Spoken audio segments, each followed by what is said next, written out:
Muy buenas a todos. En la presente estaré revisando inflamación aguda, crónica y cicatrización. La inflamación no es un proceso único y homogéneo, sino que dependiendo de su duración y características podemos distinguir dos fases bien definidas.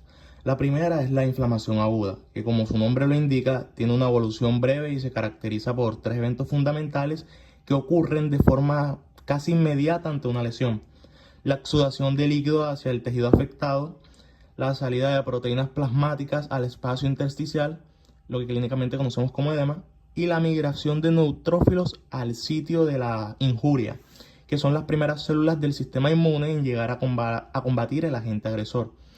Por otro lado, cuando ese estímulo nocivo persiste o la respuesta aguda no logra resolver el daño, el proceso evoluciona hacia una inflamación crónica de mayor duración, en la que el perfil celular cambia.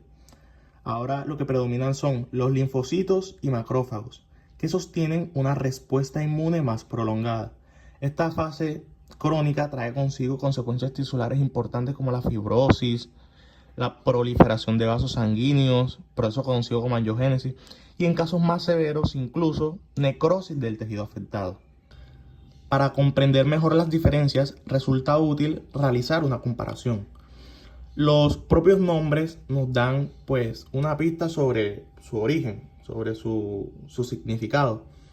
Etiológicamente el término agudo o aguda proviene del latín acutus, que significa abrupto, haciendo referencia a su aparición inmediata, a su aparición súbita, mientras que el término crónico o crónica proviene del griego cronos, que significa tiempo, aludiendo precisamente a su carácter tardío, a su carácter prolongado. Ahora bien, en cuanto a la respuesta, la inflamación aguda presenta una reacción inmediata del tejido ante la agresión, mientras que la crónica implica reacciones persistentes frente a una lesión tisular que no ha sido resuelta. Esto se refleja también en el tipo celular predominante. En la aguda encontramos principalmente neutrófilos, que son pues las células de primera línea del sistema inmune. En cambio, en la crónica, el protagonismo lo toman, como ya mencioné anteriormente, los linfocitos, macrófagos y células plasmáticas. En términos de inmunidad, la aguda está mediada por la inmunidad innata, esa respuesta inespecífica y rápida con la que nacemos, mientras que la crónica está mediada por células, es decir, involucra la inmunidad adaptativa. Su inicio también difiere. La aguda es rápida y la crónica tiene una respuesta lenta. La duración puede ir de horas o semanas en la aguda, mientras que en la crónica va a semanas, meses o incluso años. Y en cuanto a la respuesta vascular, que es la vasodilatación e incremento de la permeabilidad que genera el edema, es prominente en la aguda, pero pasa a un segundo plano en la crónica, donde el daño tisular cobra más importancia, más relevancia. Una vez que ocurre la lesión tisular y la muerte celular, el organismo desencadena una inflamación aguda como respuesta inmediata. Pero la pregunta es, ¿qué pasa después? El desenlace de este proceso va a depender de dos factores fundamentales: el tipo de célula afectada y si el agente lesivo fue superado o no. Si el agente lesivo es controlado, el organismo intenta reparar el tejido dañado, y aquí el tipo celular es determinante. Si las células afectadas son células replicativas, es decir, aquellas que tienen la capacidad de dividirse y reproducirse, como por ejemplo las células epiteliales, el resultado será una regeneración que lleva a una restauración tisular completa con función normal. En cambio, si las células dañadas son células no replicativas, como por ejemplo las neuronas o los cardiomiocitos, que no tienen esa capacidad de división, el organismo no puede reconstruir lo que se perdió, y el resultado será una curación por reparación, que termina en cicatrización con pérdida de la función. Esto explica por qué, por ejemplo, tras un infarto, el corazón no recupera el músculo perdido, sino que forma una cicatriz. Ahora bien, si el agente lesivo no es superado, la inflamación aguda no se resuelve y evoluciona hacia una inflamación crónica, perpetuando el daño tisular de forma prolongada. Todo comienza con una lesión, que puede ser de diversa naturaleza: un infarto, una infección bacteriana, toxinas o un traumatismo.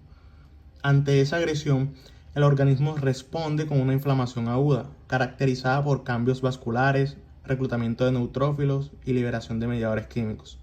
A partir de ahí, el proceso puede tomar varios caminos. El más favorable es la resolución completa. Si el agente agresor es eliminado, se retiran también los mediadores y las células inflamatorias. Las células lesionadas son sustituidas y el tejido recupera su función normal.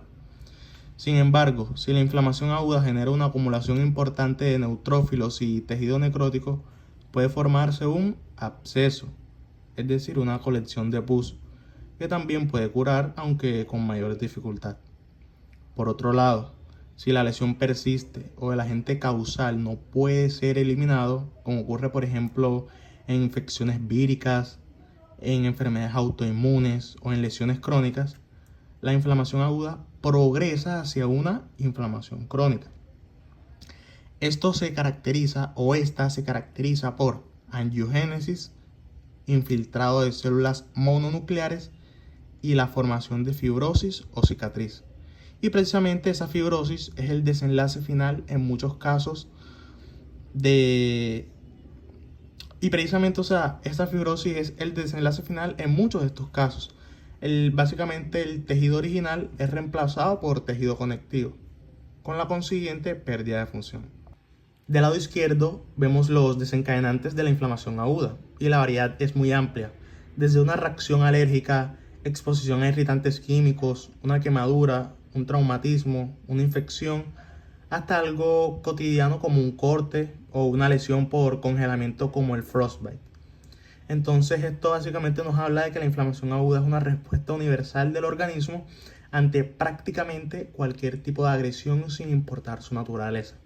Ahora bien, lo verdaderamente preocupante es lo que ocurre cuando esa inflamación aguda no se resuelve y se convierte en inflamación crónica, porque las consecuencias ya no son locales ni transitorias.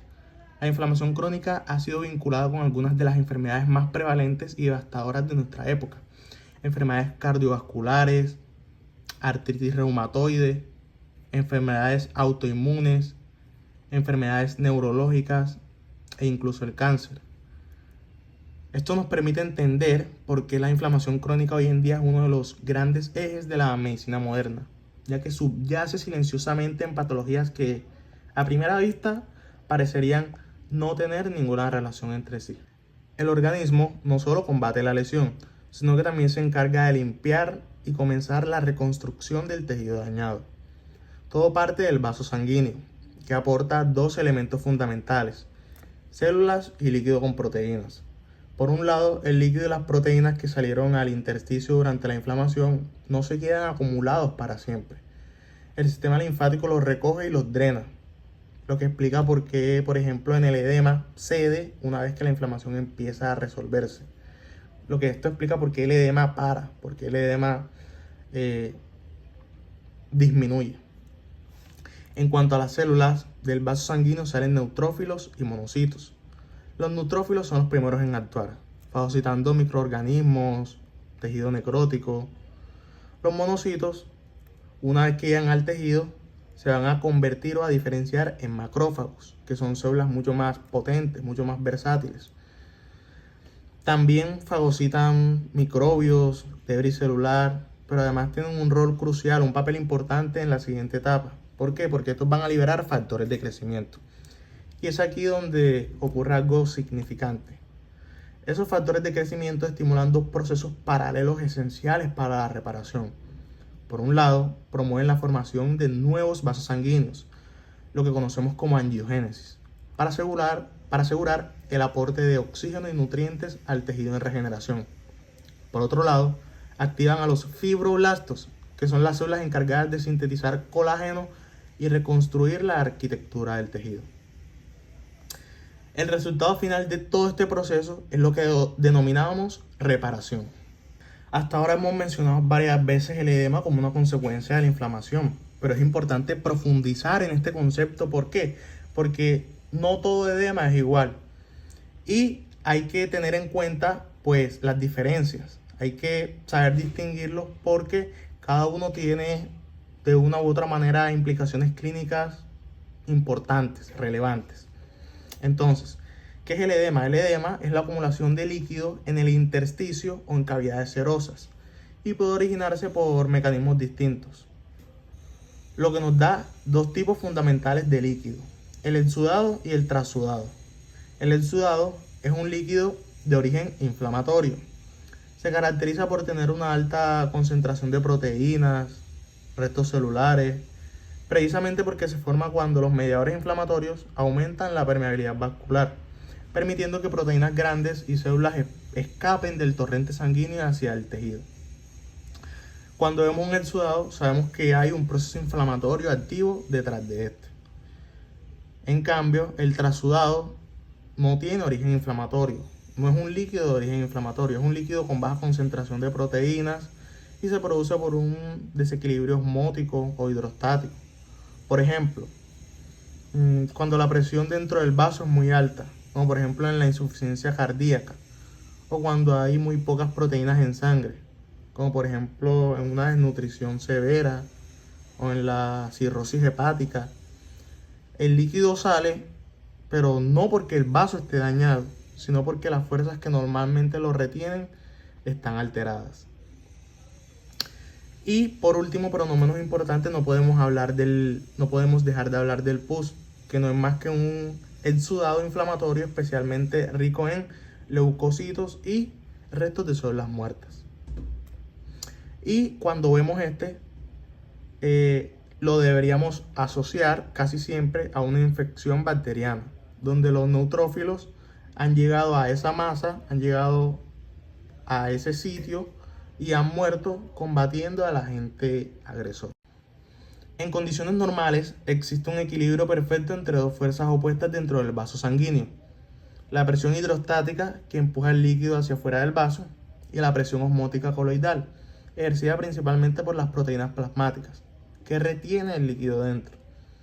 Mientras estas dos fuerzas estén balanceadas, lo que es la presión hidrostática y la presión osmótica coloidal, el líquido va a permanecer donde debe estar. El trasudado ocurre cuando ese equilibrio se rompe por razones no inflamatorias. Puede suceder de dos maneras. Primero, que la presión hidrostática aumente demasiado, como ocurre en la insuficiencia cardíaca congestiva, donde hay una obstrucción al flujo venoso. O segundo, que la presión osmótica disminuya, lo que sucede cuando hay menor síntesis de proteína, como por ejemplo en la enfermedad hepática, o mayor pérdida de proteínas, como en la enfermedad renal. En ambos casos, el líquido lo que va a hacer es escaparse dentro del vaso, pero sin proteínas ni células. ¿Por qué? Porque la pared vascular va a estar compacta, va a estar íntegra. Y por último, aquí tenemos el exudado, el cual tiene un mecanismo completamente distinto. Aquí la causa es la inflamación, que produce vasodilatación y éstasis del flujo sanguíneo, y además genera espacios entre las células endoteliales, aumentando a su vez la permeabilidad vascular. Por eso en el exudado no solo sale líquido, sino también salen proteínas plasmáticas. ¿Por qué? Porque ¿qué pasa aquí? La pared del vaso ha perdido su integridad y ya no puede retenerlas. ¿Qué vemos aquí? Aquí vemos una presión en el tejido edematoso y acá ¿qué vemos? Acá vemos que queda una depresión o una fobia que persiste por unos cuantos segundos después de retirar el dedo. Esto ocurre porque el líquido acumulado en el intersticio se desplaza con la presión y tarda en redistribuirse, dejando pues esa huella característica que semiológicamente conocemos como edema con Goyet o un edema con fobia. Ahora bien, este tipo de edema puede corresponder tanto a un trasudado como a un exudado, y el contexto clínico del paciente es lo que nos orienta hacia uno u otro. Si el paciente, por ejemplo, tiene insuficiencia cardíaca, cirrosis hepática o síndrome nefrótico, probablemente estemos hablando de un trasudado. No obstante, si hay signos de inflamación local, infección o un traumatismo, lo más probable sería el exudado. Cabe resaltar que clínicamente hablando, El edema con fobia suele aparecer en zonas declives, como por ejemplo en los tobillos y los pies. ¿Por qué? Porque la gravedad favorece la acumulación del líquido en las partes más bajas del cuerpo. Entonces, ya habíamos dicho que los leucocitos, especialmente los neutrófilos, necesitan llegar al sitio de la lesión. Pero este proceso no es aleatorio ni instantáneo.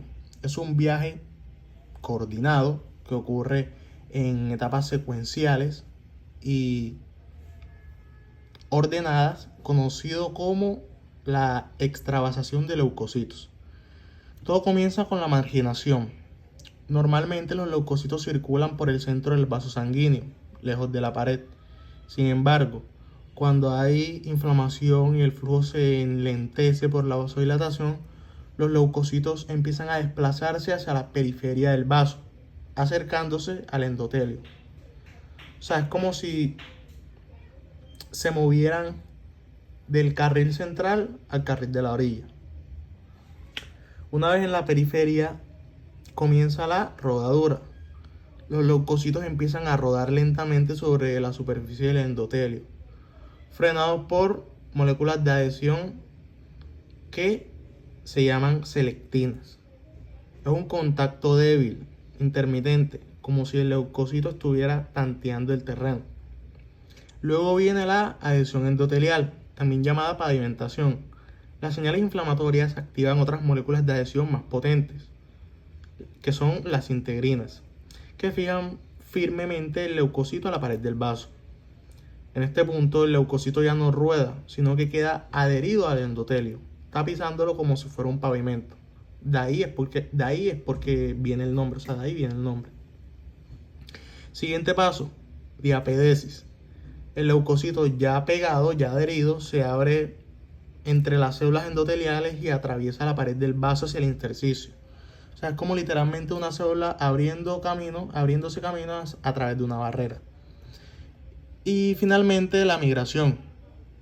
Una vez fuera del vaso, el leucocito sigue señales químicas liberadas por el tejido dañado, en un proceso llamado quimiotaxis, hasta llegar exactamente al sitio de la lesión donde ejercerá su función defensiva. El estímulo inicial proviene de sustancias liberadas por bacterias y tejidos dañados, que desencadenan todo el proceso. Durante la rodadura, el neutrófilo interactúa con el endotelio a través del antígeno Cialis-Lewis-X, que se une a las selectinas endoteliales. Entonces posteriormente, la selectina L, expresada en la superficie del neutrófilo, va a ser desprendida, lo que conocemos como shedding, lo que va a reducir la adhesión y va a permitir el avance celular. Los lipoporisacáridos bacterianos, la interleucina 1 y el factor de necrosis tumoral alfa van a inducir a la expresión de selectina E e integrinas en el endotelio, mediando la adhesión firme. Posteriormente, mediadores como los componentes del complemento C3A y C5A, quimiosinas, histamina, prostaglandinas y leucotrienos guían la diapedesis y la migración quimiotáctica hacia el foco infeccioso. Una vez en el tejido, el neutrófilo fagocita y destruye bacterias opsonizadas por el complemento C3b, completando así la respuesta inflamatoria. En esta imagen vemos diferentes etapas de la extravasación leucocitaria. El leucocito circula inicialmente expresando en su superficie la glucoproteína modificada por Cialis-Lewis-X y sus integrinas en estado de baja afinidad, lo que le va a impedir adherirse firmemente al endotelio. Durante la rodadura, el leucocito interactúa débilmente con la selectina P y la selectina E endoteliales, expresadas en respuesta a citocinas como el factor de necrosis tumoral y la interleucina 1, liberadas por macrófagos que han reconocido microorganismos en el tejido. Seguidamente, quimiosinas presentadas sobre proteoglicanos endoteliales activan al leucocito, induciendo un cambio conformacional en sus integrinas hacia un estado de alta afinidad, lo que desencadena la adhesión estable mediante unión firme a las moléculas de adhesión intercelular 1. Y finalmente, la migración a través del endotelio, proceso que conocemos como diapedesis, está mediada por la molécula de adhesión celular plaqueta endotelio 1. Una vez en el intersticio, el leucocito sigue un gradiente de quimiosinas y migra a través de la matriz extracelular compuesta por fibrina y fibronectina, hasta alcanzar el foco infeccioso donde ejercerá la fagocitosis. Ya después de que el leucocito alcanza la fagocitosis, este proceso va a ocurrir en etapas secuenciales bien definidas. Primero, el reconocimiento. El microbio se va a unir a receptores fagocíticos de la superficie leucocitaria, proceso que se potencia enormemente cuando el microorganismo está opsonizado, es decir, recubierto por componente C3b de complemento o inmunoglobulinas, que son reconocidas por receptores específicos del fagocito. Luego ocurre la interiorización. La membrana plasmática del fagocito se invagina alrededor del microbio, formando una vacuola que conocemos como fagosoma. Este fagosoma, ¿con quién se va a fusionar? Se va a fusionar con los lisosomas, que son las organelas ricas en enzimas hidrolíticas. Y esta unión, ¿qué va a formar? Va a formar el fagolisosoma, que es un compartimiento donde ocurre la destrucción del patógeno. La destrucción microbiana se lleva a cabo mediante dos mecanismos principales. El primero es el dependiente de oxígeno. La enzima oxidasa del fagocito utiliza oxígeno para generar especies de reactividad de oxígeno que son tóxicas para los microorganismos. Y el segundo implica la enzima oxidonítrico sintasa inducible, que va a convertir la arginina en óxido nítrico. Finalmente, las enzimas lisosómicas completan la degradación del material microbiano en el fagolisosoma. Desde el tejido, los mastocitos actúan como centinelas, liberando mediadores preformados como la histamina ante cualquier agresión, desencadenando vasodilatación y aumento de la permeabilidad vascular de forma inmediata. Los macrófagos tisulares, por su parte, son células plurifuncionales. Eliminan microorganismos y tejido necrótico, secretan citocinas como el factor de necrosis tumoral e interleucina 1 y modulan la respuesta inmune adaptativa. Desde el compartimiento vascular extravasan múltiples actores, como por ejemplo los leucocitos polimorfonucleares, como los neutrófilos, que son los primeros en llegar y constituyen la primera línea fagocítica. Los linfocitos median la respuesta inmune adaptativa. Los monocitos, al extravasarse y diferenciarse en macrófagos, van a liberar óxido nítrico y citocinas. Las plaquetas también contribuyen liberando mediadores inflamatorios.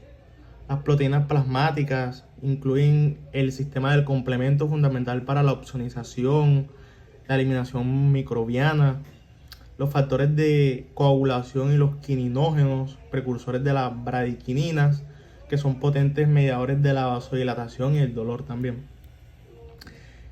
Finalmente, una vez controlada la noxa, los fibroblastos y las proteínas de la matriz extracelular, como por ejemplo la fibronectina y el colágeno, van a coordinar todo este proceso de reparación tisular, cerrando así el ciclo de la respuesta inflamatoria. La primera línea origina el proeritroblasto, que madura progresivamente hacia eritroblasto policromático y finalmente hacia los eritrocitos, responsables del transporte de oxígeno. La segunda y más relevante para la inflamación es la línea del mieloblasto, que da origen a el progranulocito, el cual a su vez se va a diferenciar en tres tipos de granulocitos: el neutrófilo, que es la primera línea defensiva en la inflamación aguda; el eosinófilo, protagonista en reacciones alérgicas e infecciones parasitarias; y el basófilo, que junto a los mastocitos libera histamina y otros mediadores vasoactivos. La tercera línea deriva del linfoblasto, originando a los linfocitos, que son las células clave de la inmunidad adaptativa y predominantes en la inflamación crónica. La cuarta línea parte del monoblasto, generando a su vez los monocitos circulantes, que al extravasarse se van a diferenciar en macrófagos tisulares. Finalmente, el megacardioblasto va a madurar hacia megacariocitos, que fragmentan su citoplasma para generar los trombocitos o plaquetas, que son fundamentales en la hemostasia y participan activamente en la respuesta inflamatoria también. Entonces, en conjunto, los granulocitos y agranulocitos conforman a los leucocitos. Y todas estas células hacen parte del sistema inmune innato y adaptativo. La célula madre mieloide origina 3 líneas: los glóbulos rojos o eritrocitos, las plaquetas o trombocitos a través del megacariocito y los glóbulos blancos granulocíticos mediante el mieloblasto, que se va a diferenciar entre granulocitos ya conocidos: neutrófilo, eosinófilo y basófilo. Por su parte, la célula madre linfoide origina el linfoblasto, que se diferencia en 3 poblaciones linfocitarias funcionalmente distintas. El linfocito B, responsable de la inmunidad humoral, produce anticuerpos al diferenciarse en células plasmáticas. El linfocito T, mediador de la inmunidad celular, que según su subpoblación actuará como célula colaboradora, como por ejemplo el linfocito TSD4, o como célula citotóxica, como por ejemplo el linfocito TSD8. Y finalmente, la célula natural killer, que ejerce citotoxicidad innata sin necesidad de sensibilización previa, siendo fundamental en la defensa antiviral y antitumoral. Bueno, ¿qué ocurre en las etapas de la respuesta inflamatoria? Todo inicia con el reconocimiento del agente lesivo. Células centinelas como los macrófagos y mastocitos detectan patrones moleculares asociados a patógenos, o también llamados PAM, o señales de daño tisular, también llamados DAMS, a través de receptores de reconocimiento como los patrones de receptores Toll-like. Y esto desencadena el reclutamiento de leucocitos mediante la liberación de mediadores quimiotácticos que orquestan la extravasación secuencial que ya estudiamos anteriormente. Seguidamente ocurre la retirada o eliminación del agente mediante fagocitosis, generación de especies reactivas de oxígeno y óxido nítrico. Simultáneamente se activan mecanismos de regulación de la respuesta mediados por citocinas antiinflamatorias como la interleucina 10 y el factor de crecimiento transformante beta, que evitan que la inflamación se torne excesiva y autodestructiva. Si el agente es eliminado exitosamente, se alcanza la resolución, con reparación de daño tisular coordinada por fibroblastos y factores de crecimiento. Sin embargo, si la noxa persiste o la regulación falla, la inflamación aguda no se resuelve y evoluciona hacia una inflamación crónica, con las consecuencias tisulares devastadoras y patológicas que ya conocemos. Bueno, esta imagen corresponde a un corte histológico teñido con hematoxilina y eosina que evidencia un tejido en inflamación aguda. La flecha que está aquí señala una vénula postcapilar, que como ya sabemos, es el sitio preferencial donde ocurre la extravasación leucocitaria. Esto nos permite visualizar directamente lo que hasta ahora hemos estudiado en esquemas. Se observa con claridad la diapedesis con leucocitos, predominantemente neutrófilos, identificables por sus núcleos multilobulados y atravesando la pared vascular y acumulándose en el intersticio. Este infiltrado neutrofílico masivo en el tejido es un sello característico de la inflamación aguda, es característico de esta inflamación. Y desde el punto de vista diagnóstico, este patrón histológico es lo que realiza el patólogo, o es lo que el patólogo busca para confirmar un proceso inflamatorio agudo: la presencia de neutrófilos extravasados en el tejido, acompañados de un edema intersticial evidenciado por la separación de las fibras colágenas del estroma. Ante una agresión patológica, el organismo desencadena simultáneamente 3 grandes cascadas de mediadores que en conjunto van a organizar la respuesta inflamatoria. La primera involucra los mediadores vasoactivos: la histamina, la serotonina, la bradiquinina, la anafilatoxina, los leucotrienos, las prostaglandinas y los factores de activación plaquetaria. Todos convergen en un mismo efecto: el aumento de la permeabilidad vascular, cuya consecuencia es el edema. La segunda cascada comprende los factores quimiotácticos, el componente C5A de complemento, los péptidos formilados bacterianos, las linfocinas, que son citocinas de origen linfocitario, y las monocinas, que son citocinas de origen monocítico. Estos factores reclutan y estimulan células inflamatorias, determinando el tipo de respuesta según el estímulo. Si es aguda, predominan los leucocitos polimorfonucleares y plaquetas. Y si evoluciona hacia una inflamación crónica, el infiltrado está dominado por macrófagos, linfocitos y células plasmáticas. Y la tercera cascada implica la activación plaquetaria y del sistema de coagulación, que genera dos efectos paralelos: la formación del trombo para contener la lesión y la liberación adicional de mediadores vasoactivos que amplifican el aumento de la permeabilidad vascular. Los mediadores químicos de la inflamación se clasifican según su origen en dos grandes grupos: los mediadores de origen celular y los mediadores derivados de proteínas plasmáticas. Los mediadores de origen celular se subdividen a su vez en preformados y de nueva síntesis. Los mediadores preformados, almacenados en gránulos secretores listos para la liberación inmediata, van a incluir la histamina, que es producida por mastocitos, basófilos y plaquetas, y la serotonina, que es liberada exclusivamente por plaquetas. Y los mediadores de nueva síntesis son producidos bajo demanda tras la activación celular. Estos van a incluir las prostaglandinas y leucotrienos, sintetizados por todos los leucocitos y mastocitos a partir del ácido araquidónico. El factor activador de plaquetas, producido por leucocitos y células endoteliales, las especies reactivas de oxígeno generadas por todos los leucocitos, el óxido nítrico también sintetizado por macrófagos y células endoteliales, las citocinas producidas por macrófagos, linfocitos, células endoteliales y mastocitos, y los neuropéptidos liberados por leucocitos y fibras nerviosas. Y acá tenemos los mediadores derivados de proteínas plasmáticas, sintetizadas principalmente en el hígado. Se activan en el plasma por dos vías principales. La activación del complemento genera dos componentes, C3A y C5A, que son anafilatoxinas potentemente vasoactivas y quimiotácticas. Y tenemos también que la activación del factor 12 desencadena simultáneamente el sistema de las quininas, generando bradiquinina. Y el sistema de coagulación y fibrinólisis va a amplificar y a regular toda esta respuesta inflamatoria. Todo parte de los fosfolípidos de la membrana celular, que ante un estímulo inflamatorio son hidrolizados por las fosfolipasas para liberar ácido araquidónico. Este paso es inhibido por los corticosteroides, que bloquean la fosfolipasa, explicando su potente efecto antiinflamatorio de amplio espectro. El ácido araquidónico se va a metabolizar por dos vías enzimáticas principales: la vía de la ciclooxigenasa, inhibida por los AINES como la aspirina, la indometacina, así como por los inhibidores selectivos, COX-1 y COX-2, que van a generar inicialmente prostaglandina G2 y prostaglandina H2, que se ramifican en dos productos de efectos opuestos: la prostaciclina, que produce vasodilatación e inhibe la agregación plaquetaria, y el tromboxano A2, que produce vasoconstricción y promueve la agregación plaquetaria.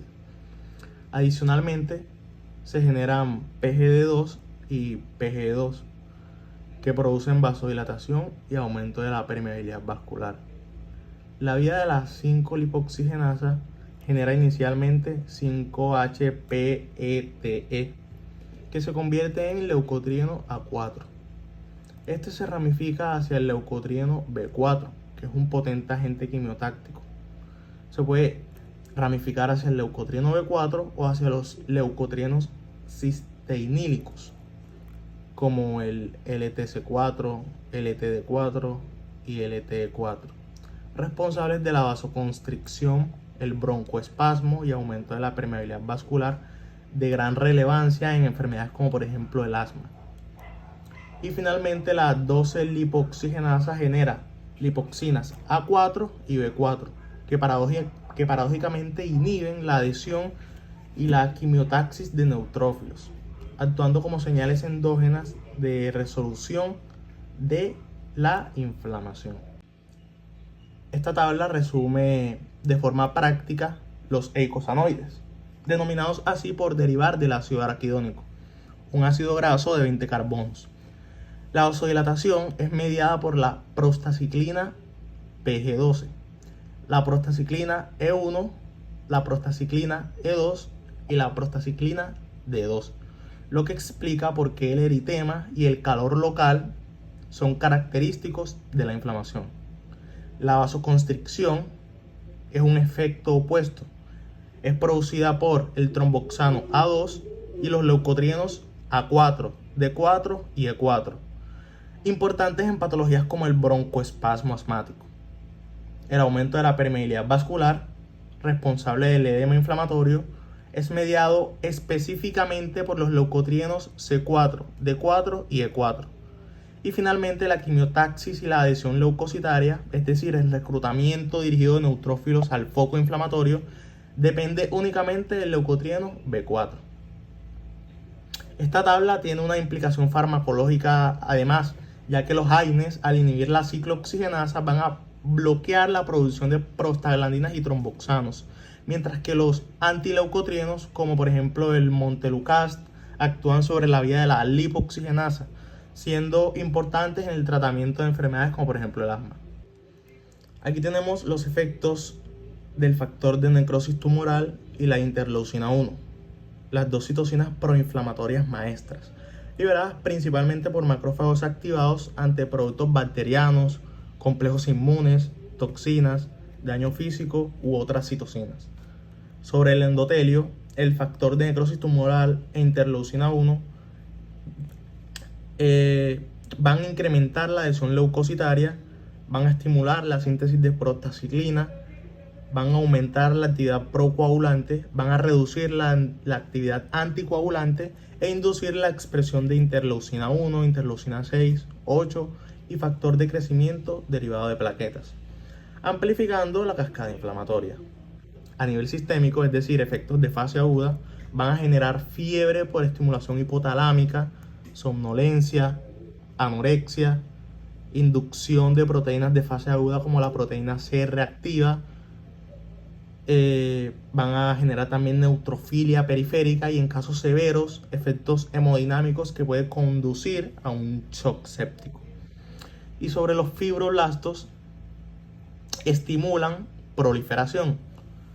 Van a estimular también la síntesis de colágeno, producción de colagenasas, proteasas y prostaglandina E, siendo fundamentales en la reparación tisular y en la fibrosis crónica. Y finalmente sobre los leucocitos, amplifican la respuesta inflamatoria estimulando la secreción adicional de interleucina 1 e interleucina 6, creando un circuito de retroalimentación positiva que sostiene y amplifica la inflamación mientras persista el estímulo agresor. Aquí vemos cómo la activación del factor 12, desencadenada por contacto con colágeno, membrana basal o plaquetas activadas con el cofactor cininógeno de alto peso molecular, activa simultáneamente tres cascadas interconectadas que amplifican y sostienen la respuesta inflamatoria. La primera es la cascada de las quininas. El factor 12 convierte la precalicreína en calicreína, que a su vez escinde o divide el cininógeno de alto peso molecular para generar bradiquinina, que es un potente mediador que produce vasodilatación, aumento de la permeabilidad vascular y dolor, explicando directamente tres de los signos cardinales de la inflamación. Además, la calicreína activa el sistema fibrinolítico. La segunda cascada es la cascada de la coagulación.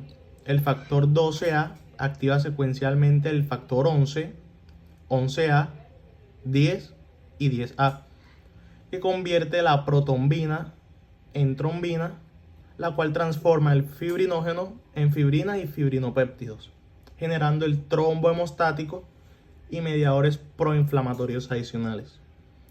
La tercera es el sistema fibrinolítico.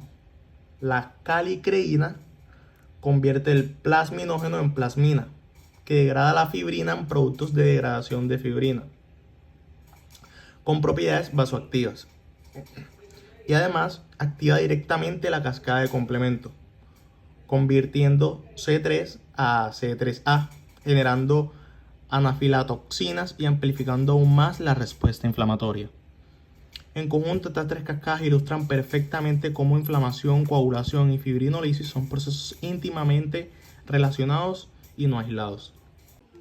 La vasodilatación es mediada por prostaglandinas, óxido nítrico, histamina y serotonina, explicando el rubor y el calor local. El aumento de la permeabilidad vascular responsable del edema está mediado por los componentes C3 y C4 del complemento, la bradiquinina, los leucotrienos cisteinílicos, C4, D4 y E4 y el factor activador de plaquetas, además de la sustancia P, que es un neuropéptido liberado por fibras nerviosas sensitivas que conectan el sistema nervioso con la respuesta inflamatoria. La quimiotaxis y activación leucocitaria está coordinada por el factor de necrosis tumoral, la interleucina 1, quimiosinas, los componentes C3A y C5A del complemento, el leucotrieno B4 y productos bacterianos directos. La fiebre, que es una respuesta sistémica de fase aguda, es mediada por la interleucina 1, el factor de necrosis tumoral y las prostaglandinas, actuando sobre el hipotálamo. El dolor resulta de la sensibilización de nociceptores por prostaglandinas y bradiquinina. Y la lesión tisular colateral, que es un daño del propio tejido por respuesta inflamatoria, es producida por las especies reactivas de oxígeno, las enzimas lisosómicas leucocitarias y el óxido nítrico. Los componentes agresores de la inflamación aguda pueden ser infecciosos, como bacterias y virus, o traumáticos, y se manifiestan externamente a través de 5 signos cardinales: calor, rubor, tumor, dolor y pérdida de función, todos explicados por cambios vasculares y celulares subyacentes. La evolución del proceso adopta dos formas simultáneas: alteración vascular, que es un aumento del flujo sanguíneo y de la permeabilidad vascular, mediados por histaminas, cininas y óxido nítrico, generando eritema, calor y edema.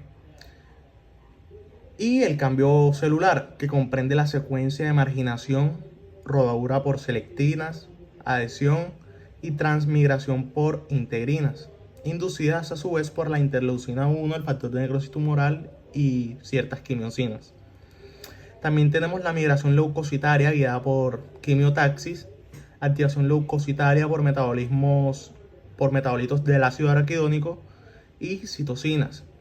Y finalmente, fagocitosis con destrucción del agente mediante especies reactivas de oxígeno y óxido nítrico. Temporalmente, los neutrófilos predominan entre las 6 y 24 horas, siendo reemplazados por macrófagos entre las 28 y 48 horas. 24 y 48 horas. Además, tenemos que los patrones morfológicos varían según la intensidad de la lesión. La inflamación serosa es leve, con exudado claro reabsorbible. La fibrinosa estimula fibroblastos, generando fibrosis. Y la supurativa implica necrosis por licuefacción con formación de pus, como en los abscesos, en los flemones. Finalmente, el resultado puede ser una resolución completa con regeneración tisular, cicatrización fibrótica con pérdida de función o progresión hacia inflamación crónica si el agente lesivo persiste. Aquí vemos un corte histológico renal teñido con hematoxilina y eosina que evidencia un proceso de inflamación aguda. Muy probablemente podría ser una glomerulonefritis aguda. Los hallazgos histopatológicos característicos son evidentes. Se observa un glomérulo renal con una marcada hipercelularidad, producto del infiltrado masivo de leucocitos polimorfonucleares identificables por sus núcleos multilobulados y basófilos, tanto en el espacio intersticial como dentro del propio ovillo glomerular. Hallazgo denominado leucocitosis intracapilar glomerular. El intersticio circundante muestra una separación de las estructuras tubulares por edema inflamatorio, consecuencia directa del aumento de la permeabilidad vascular mediada por histamina, bradiquinina y leucotrienos que ya estudiamos anteriormente. Y clínicamente hablando, desde el punto de vista diagnóstico, la presencia de neutrófilos como célula predominante es algo inequívoco, es un sello inequívoco de un proceso agudo, contrastando con el infiltrado mononuclear de linfocitos y macrófagos que caracteriza una inflamación crónica. Y aquí se demuestra morfológicamente cómo los mediadores inflamatorios sistémicos pueden generar daño en órganos distantes al foco inicial, siendo el riñón particularmente susceptible por su alta tasa de filtración y su exposición continua a complejos inmunes circulantes. ¿Cómo evoluciona la inflamación aguda? El desenlace más favorable es la resolución completa. ¿Qué quiere decir esto? Cuando el agente es eliminado, los mediadores inflamatorios son neutralizados, el edema es drenado por el sistema linfático, los neutrófilos sufren apoptosis y los macrófagos fagocitan los restos celulares, restaurando la arquitectura tisular normal. Esto ocurre típicamente en tejidos con alta capacidad regenerativa y cuando la lesión fue limitada. Cuando el infiltrado neutrofílico es masivo y hay necrosis tisular extensa, puede producirse una formación de absceso, una colección localizada de pus encapsulada por tejido fibroso que requiere drenaje para su resolución y que eventualmente también cicatriza. Si la reparación es defectuosa, el resultado es una cicatrización anómala que puede ser deficiente, es decir, con formación insuficiente de colágeno, o excesiva, generando una retracción cicatricial con una deformación funcional por contracción del tejido fibroso, o una regeneración excesiva, como ocurre en los queloides, donde la síntesis de colágeno supera su degradación.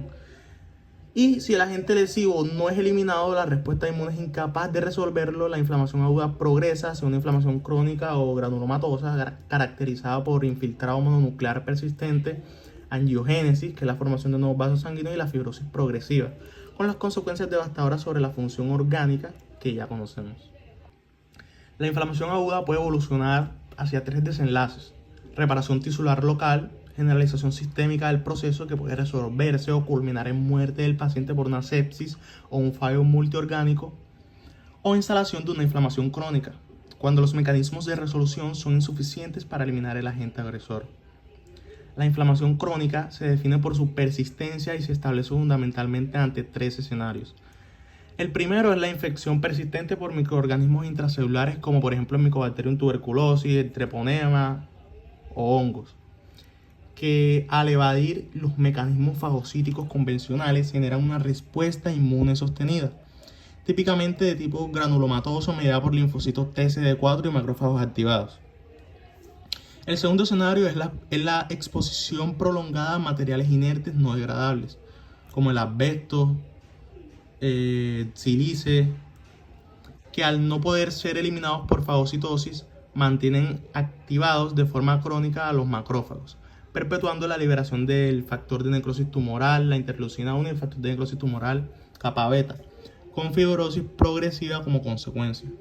Y el tercer escenario son las enfermedades autoinmunitarias como el lupus eritematoso sistémico, la artritis reumatoide, donde la pérdida de tolerancia inmunológica genera una respuesta inflamatoria dirigida contra antígenos propios, sostenida indefinidamente al persistir el autoantígeno.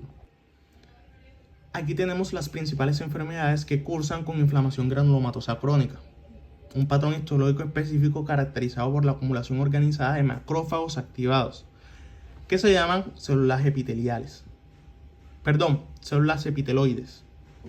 rodeados de linfocitos, que el organismo forma cuando es capaz de eliminar el agente agresor por fagocitosis convencional. La tuberculosis, que es causada por Mycobacterium tuberculosis, genera 2 patrones granulomatosos: el tubérculo no caseoso, que está compuesto por las células epiteloides, los fibroblastos, linfocitos e histocitos, y el tubérculo caseoso, donde el centro del granuloma sufre necrosis de caseificación con gránulos amorfos celulares y presencia de bacilos ácido alcohol resistentes. Es un hallazgo patognomónico. La lepra, causada por Mycobacterium lepra, genera granulomas no caseosos con bacilos ácido alcohol resistentes característicamente localizados dentro de macrófagos. La sífilis, causada por la treponela, produce un goma sifilítico en su fase terciaria, que es una lesión macroscópicamente visible compuesta por histocitos, células plasmáticas y células necróticas. La sarcoidosis, que su etiología aún se desconoce, genera granulomas estrellados no caseosos con restos celulares y neutrófilos. Y la enfermedad de Crohn, o enfermedad inflamatoria intestinal, mediada por una reacción autoinmunitaria contra bacterias intestinales y autoantígenos, produce granulomas no caseosos en la pared intestinal con un denso infiltrado crónico transmural. Estas entidades comparten el granuloma como denominador histológico común, pero cada una tiene características morfológicas que permiten su distinción diagnóstica. Aquí vemos un granuloma no caseoso. Se observa una estructura organizada con un centro constituido por células epiteloides, que son macrófagos activados con abundante citoplasma, y núcleos alargados en forma de como una huella de zapato, rodeados a su vez por una corona periférica densa de linfocitos TCD4 que mediante la secreción de interferón gamma mantienen activados a los macrófagos. Entonces, esta arquitectura es el sello histológico del granuloma y refleja una respuesta inmune celular sostenida contra un antígeno persistente no degradable. Y acá, ¿qué vemos? Si allá vemos uno no caseoso, acá vemos uno caseoso, que es característico de la tuberculosis. Aquí vemos una necrosis caseosa rodeada de células epiteloides e infiltrado linfocitario periférico. Y este tipo de necrosis resulta de la destrucción tisular mediada por linfocitos T citotóxicos CD8 y la acción de enzimas lisosómicas de macrófagos hiperestimulados. Y diagnósticamente relevante, es clínicamente importante porque en su interior pueden identificarse bacilos ácido alcohol resistentes mediante la tinción de Cien-Nielsen. La fase inflamatoria de la cicatrización ocurre inmediatamente tras la injuria. Se forma el coágulo hemostático, se activa la cascada inflamatoria con reclutamiento de los macrófagos que impiden el lecho de la herida mediante fagocitosis debris celular, bacterias y tejido necrótico, y se liberan factores de crecimiento como el factor de crecimiento derivado de plaquetas y el factor de crecimiento transformante beta que inicia en la fase siguiente, que es la fase proliferativa. La fase proliferativa se caracteriza por la formación de tejido de granulación, visible en la segunda imagen como un relleno, compuesto por fibroblastos activados que sintetizan colágeno tipo 3, angiogénesis mediada por factor de crecimiento endotelial vascular y migración epidérmica de los bordes de la herida. Posteriormente, simultáneamente ocurre la contracción de la herida mediada por miofibroblastos que expresan la actina del músculo liso, reduciendo el defecto tisular. Y la fase de remodelación. La fase de remodelación implica la maduración progresiva de la cicatriz. El colágeno tipo 3 es reemplazado por colágeno tipo 1. ¿Por qué? Porque este va a ser más resistente. Y esto a su vez va a estar mediado por una acción coordinada de metaloproteasas de matriz hasta generar una cicatriz madura avascular cubierta por un epitelio migrado desde los márgenes. La curación por primera intención ocurre en heridas con bordes bien alineados y mínima pérdida tisular, como por ejemplo en una incisión quirúrgica. A las primeras 24 horas se forma una costra superficial y un coágulo de fibrina en el lecho con un infiltrado inicial de neutrófilos que van a limpiar, van a tratar de organizar esta incisión. Entre los primeros 3 y 7 días, los macrófagos reemplazan a los neutrófilos, liberando factores de crecimiento y factores de necrosis tumoral capa beta que activan a los fibroblastos. Simultáneamente ocurre la mitosis epitelial, formación del tejido de granulación y angiogénesis capilar mediada por factor de crecimiento estimulante capa beta. Luego, a las 2 o 3 semanas, el tejido de granulación es reemplazado progresivamente por una unión fibrosa mediante depósito de colágeno tipo 1, generando a su vez una cicatriz estrecha y resistente con una mínima pérdida funcional. Eso en cuanto a la curación de primera intención. Y la curación por segunda intención ocurre en heridas con bordes separados y pérdida tisular mucho más extensa. El proceso es idéntico pero cuantitativamente mayor. ¿Por qué? Porque se requiere más tejido de granulación, más síntesis de colágeno y diferencialmente una intensa contracción de la herida mediada por miofibroblastos que expresan actina de músculo liso alfa, reduciendo a su vez el defecto desde la periferia hacia el centro. Como resultado, en la curación por segunda intención tenemos una cicatriz más amplia, mayor deformidad y pérdida de la función proporcional al tamaño original de la herida. Muchas gracias.